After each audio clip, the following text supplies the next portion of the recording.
Okay, students, our next lecture is about what if analysis. So you can analyze data, or you can find data of future value of any data you require. तो इस example में देखो, subject और marks दो column लिए हमने, Hindi, English, maths, science, computer, और उसका एवरेज निकाला है एवरेज फार्मूला से। तो इसमें सारे सब्जेक्ट के मार्क्स दिए हुए हैं 77, 55, 53, 66, लेकिन कंप्यूटर वाले के ज़ीरो मार्क्स दिए हुए हैं। ओके, तो ये जो ज़ीरो मार्क्स है, इसको, ये सेल को हम बोल रहे हैं वेरिएबल सेल, और इन पांचों वैल्यूज़ का हमने एवरेज निकाला है, तो हमें एवरेज मिलता है 50.2। ओके,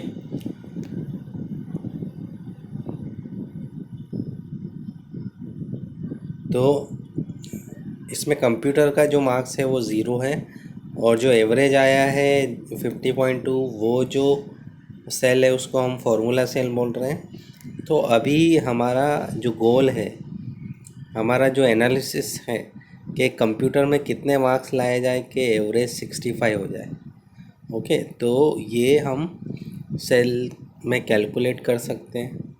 ओके, तो कंप्यूटर में कितने मार्क्स लाए जाए कि 65 एवरेज आए। अभी एवरेज है 50.2। तो इसके लिए आपको क्या करना पड़ेगा,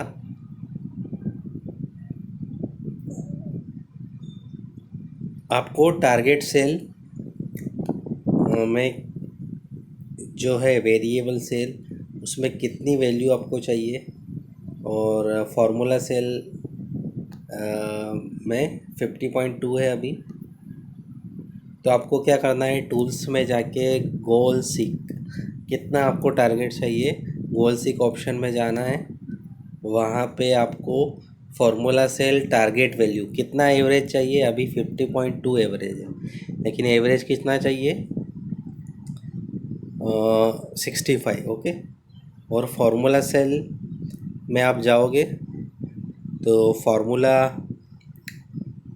ऑलरेडी वहाँ पे लगा हुआ है। तो ये राइट साइड में जो एरो दिखा है वहाँ पे आप क्लिक करोगे तो वहाँ से आप ये सिलेक्शन कर सकते हो फार्मूला सेल का, और वेरिएबल सेल जो अभी, तो इसमें भी आपको ज़ीरो नहीं लिखना है, इसमें वहाँ से जाके सिलेक्शन करना है। तो वो सेल को सिलेक्ट करोगे तो आपको $13 ऐसा वेरिएबल सेल का वैल्यू वहाँ पे मिलेगा। और टारगेट वैल्यू हमको एवरेज 65 चाहिए, तो वेरिएबल सेल में क्या चेंजेस आने चाहिए, है ना। जो हमारा ज़ीरो वैल्यू है वो वेरिएबल सेल है, तो कितनी वैल्यू आएगी, जैसे ही हम ओके करेंगे तो हमें रिज़ल्ट मिल जाएगा कि जो कंप्यूटर का ज़ीरो मार्क्स है वहाँ पे अगर 74 मार्क्स कोई स्टूडेंट लेके आएगा तो उसका एवरेज 65 हो जाएगा।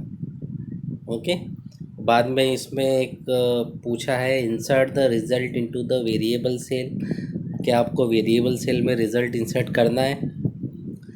तो अगर आप यस करोगे तो जो कंप्यूटर के 74 जो मार्क्स हैं वो वहाँ पे एंटर हो जाएंगे और एवरेज 65 हो जाएगा। तो इस तरीके से यस किया आपने तो कंप्यूटर में ज़ीरो की जगह 74 हो जाएगा और एवरेज 65 हो जाएगा, है ना। तो व्हाट इफ़ एनालिसिस में आपको फ्यूचर में कुछ टारगेट वैल्यू कैलकुलेट करनी है, तो इस तरीके से गोल सीक ऑप्शन से कर सकते हैं। Okay, next is pivot table charts. Okay, तो कोई डेटा रेंज है या कोई सीरीज़ है, उसका पाइवोट चार्ट आपको बनाना है। Pivot chart means it analysis your data in particular way, कि आप कुछ डेटा, एक आपके पास डेटा शीट है, उससे कुछ डेटा आप एक्सट्रैक्ट करना चाहते हो, निकालना चाहते हो, है ना। तो उसके लिए एक टेबल है, टेबल से कुछ डेटा आपको बाहर निकालना है ना। तो उसके लिए आप पाइवोट टेबल का यूज़ कर सकते हो, और पाइवट टेबल से पाइवट टेबल चार्ट बना सकते हैं। तो कैसे करेंगे, तो यहाँ पे एक एग्ज़ाम्पल है। ये एग्ज़ाम्पल जो है थोड़ा सा हाइड हो रहा है, तो इसको मैं बताता हूँ। इसमें एक टेबल दी हुई है, एक सेल्स टेबल है एक पर्टिकुलर रीजन में। तो ऑर्डर डेट उसमें है और रीजन, कौन से रीजन में ऑर्डर्स आए हैं, और रिप्रेजेंटेटिव उस एरिया में कौन सेल्समैन है या रिप्रेजेंटेटिव है। उसके बाद में पीछे के जो कॉलम्स है जो दिख नहीं रहे वो मैं बता देता हूँ। आइटम है, क्या क्या आइटम्स वहाँ पे सेल हुए हैं, कितने यूनिट्स हैं उनके, मतलब नंबर्स कितने हैं, और पर यूनिट कितना कॉस्ट है आइटम्स का, और टोटल। तो लास्ट कॉलम है टोटल। तो ये वाला पूरा जो शीट है इसमें 7 कॉलम्स हैं। लेकिन आप चाहते हो कि आपका जो पाइवट टेबल बनेगा उसमें आपको ओनली रिप्रेजेंटेटिव का नाम चाहिए रो के फॉर्म में, और कॉलम के फॉर्म में आपको रीजन का नाम चाहिए कि वो कौन से रीजन में काम करता है, ईस्ट में, वेस्ट में, नॉर्थ, साउथ। तो ये एक कंपनी का सेल्स शीट है, डेटा है, जिसमें से हम किस रिप्रेजेंटेटिव ने कौन से रीजन में कितना सेल किया ये हमको पता करना है। तो इसलिए हम पाइवट टेबल बनाएंगे। ठीक है, तो आपको कहाँ जाना है, डेटा में जाके पाइवट टेबल पे क्लिक करना है। वहाँ पे इंसर्ट और एडिट ऑप्शन आएगा, उसको क्लिक करना है। उसके बाद में करंट सिलेक्शन। तो जब भी आप पाइवट टेबल बनाओगे आपको सिलेक्शन करनी है ना, डेटा की करंट सिलेक्शन करनी है। तो इसमें ये वाली टेबल नहीं है हमारे पास, नेक्स्ट जो आएगी। तो यहाँ पे देखो ऑर्डर वाली टेबल में सिलेक्ट की हुई है। तो उसमें अभी हमको रोज़ में क्या चाहिए, रिप्रेजेंटेटिव REP। तो हमने वहाँ से रो वाले अवेलेबल फील्ड्स जो देखो राइट में, इसमें से रिप को ड्रैग करके यहाँ पे रो फील्ड्स में पुट कर दिया। वैसे ही रीजन को हमने ड्रैग करके कॉलम फील्ड में ये कर दिया, ड्रैग ड्रॉप कर दिया। और वैसे ही टोटल को हमने डेटा फील्ड में ड्रैग ड्रॉप किया, तो टोटल वो निकालेगा, सम निकालेगा किसका, पर्टिकुलर रिप्रेजेंटेटिव ने इस किस एरिया में कितना सेल किया, और रीजन वाइज कितना सेल हुआ वो भी आपको पता चलेगा। तो कॉलम को आप देखोगे तो रीजन वाइज कितना सेल हुआ वो पता चलेगा, और रोज़ को आप देखोगे तो जो रिप्रेजेंटेटिव है, जो सेल्समैन है, उसने उस टोटल कितना सेल किया। ओके, तो ये ओके प्रेस करोगे तो आपका पाइवट टेबल रेडी हो जाएगा, बन जाएगा। तो ये देखो यहाँ पे पाइवट टेबल बन गया है। इसमें वो जो वर्टिकल कॉलम्स है, सेंटर, ईस्ट, वेस्ट, तो ये रीजन नेम आ गए हमारे जो हमने वहाँ पाइवट टेबल में डाला था। और हॉरिजॉन्टल रोज़ में सारे रिप्रेजेंटेटिव का नाम आ गया कि किसने कितना सेल कौन से रीजन में किया है। तो एंड्रयूज़ एक है तो उसका टोटल रिज़ल्ट है 438, और वैसे सेंट्रल रीजन का टोटल है $11,139 या रुपीस, जो भी करेंसी है उसमें ये आपको बना के देगा। ठीक है, तो एक डेटा शीट से हमने एक पर्टिकुलर डेटा बाहर निकाल दिया। तो इससे इस तरह का शीट जो हम बनाते हैं उसे बोलते हैं पाइवट टेबल। अब इसका हमको चार्ट बनाना है ना, हमको डायग्राम फॉर्म में इसको इस डेटा को शो करना है, रिप्रेजेंट करना है। ठीक है, तो पाइवट टेबल से हम पाइवट चार्ट बना सकते हैं। तो करना क्या है आपको,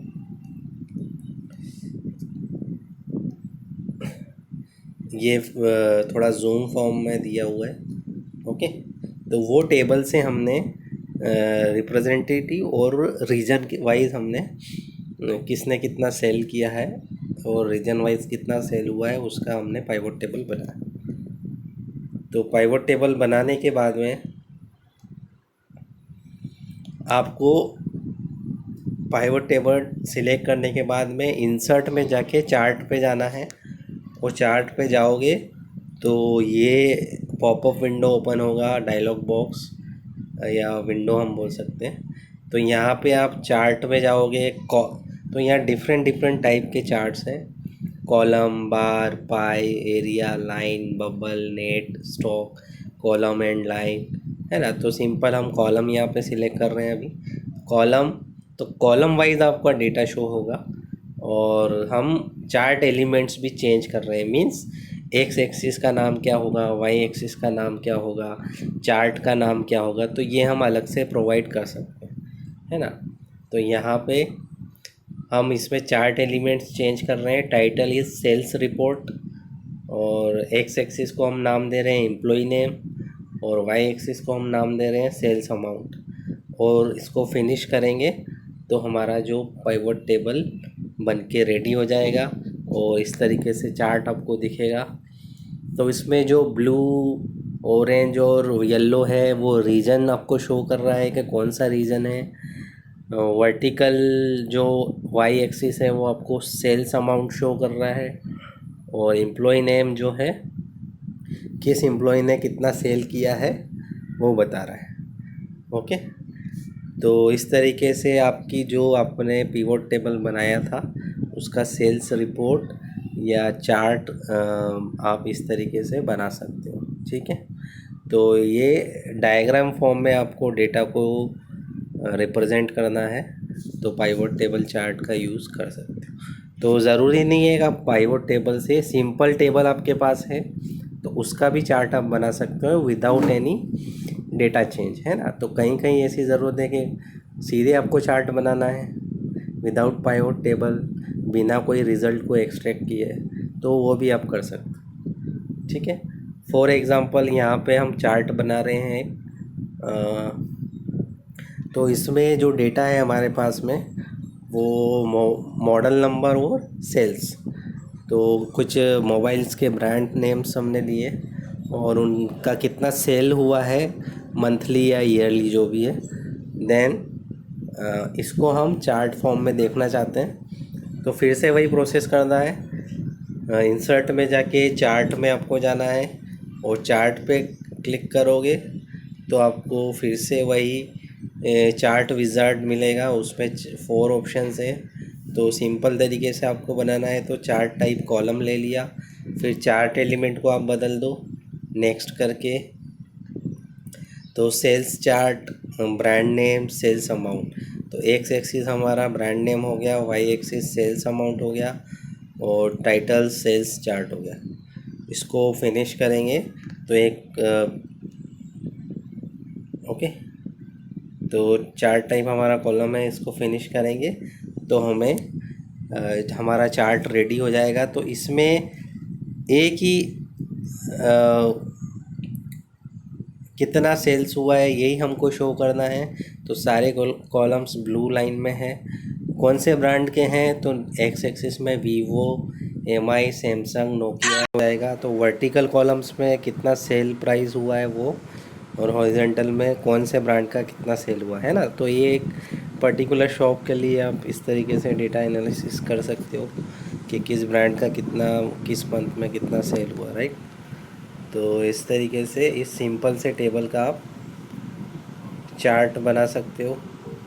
ओके, और देन डेटा वैलिडिटी है।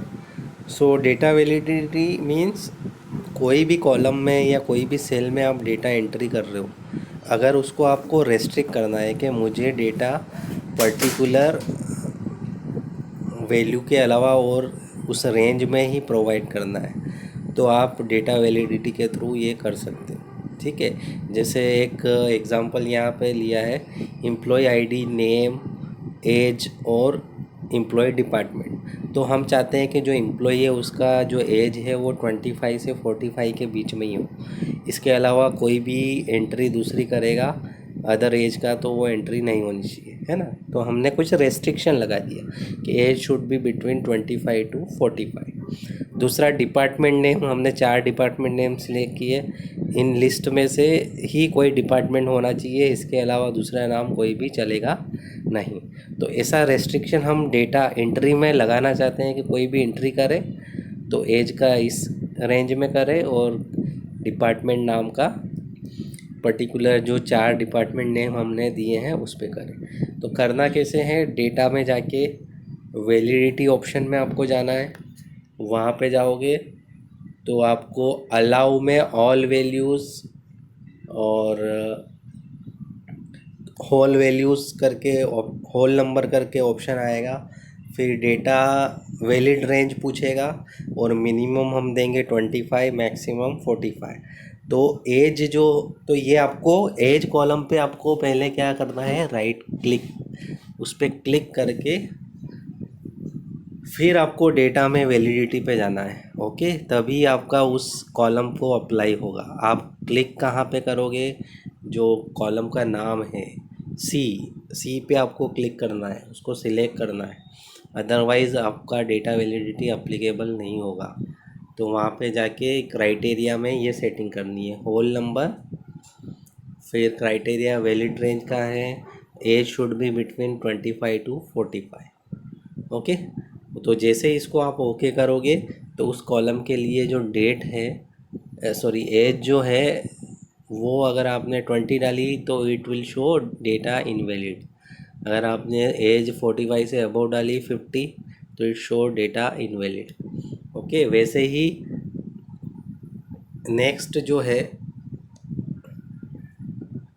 डिपार्टमेंट नेम, तो डिपार्टमेंट नेम में भी आपको सेम पहले कॉलम सिलेक्ट करना है, फिर डेटा में जाके वैलिडिटी पे जाना है, फिर वहाँ पे आपको क्राइटेरिया में लिस्ट सिलेक्ट करना है। लिस्ट क्यों, क्योंकि हम डिपार्टमेंट के नाम डाल रहे हैं, 4-5 नाम डाल रहे हैं, इसलिए वो एक लिस्ट बन गई। तो लिस्ट हमारा टाइप है।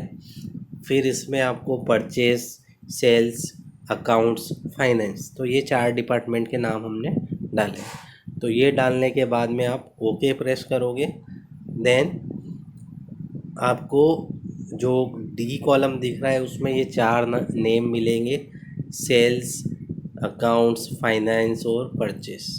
ओके, तो यहाँ पे पहले क्या हुआ था कि सी कॉलम को मैंने प्रॉपर सिलेक्ट नहीं किया था, इसलिए 878 को एक्सेप्ट किया है। लेकिन अभी देखो, अगर 89 आपने पुट किया तो it showing invalid value because it take value from 25 to 45। तो एज ऑफ एम्प्लॉय इतना होगा। डिपार्टमेंट में भी अगर मैंने ABC डाला तो इट शोड इनवैलिड वैल्यू, क्योंकि डिपार्टमेंट नेम 4 ही है, सेल्स, परचेज, फाइनेंस एंड 1 मोर। तो ABC डालूंगा तो it shows invalid data. Okay, now last में तो ये सारे टॉपिक हमारे कवर हो गए हैं इस चैप्टर के। तो ये जो कैल्क है, स्प्रेडशीट में आपको काम करना है, तो it have lot of shortcuts. तो आपको स्प्रेडशीट में नेविगेट करना है, मींस एक प्लेस से दूसरे प्लेस पे जाना है, कुछ चेंजेस करने हैं, तो उसके लिए शॉर्टकट कीज़ हैं, control home, control and home, and उनका डिस्क्रिप्शन, उनसे क्या इफ़ेक्ट आने वाला है वो इसमें दिया हुआ है। तो इसको आप स्टडी करना है ना। जैसे एक मैं डिस्कस करता हूँ, कंट्रोल होम जो फर्स्ट वाला है, तो moves the cursor to the first cell in the sheet.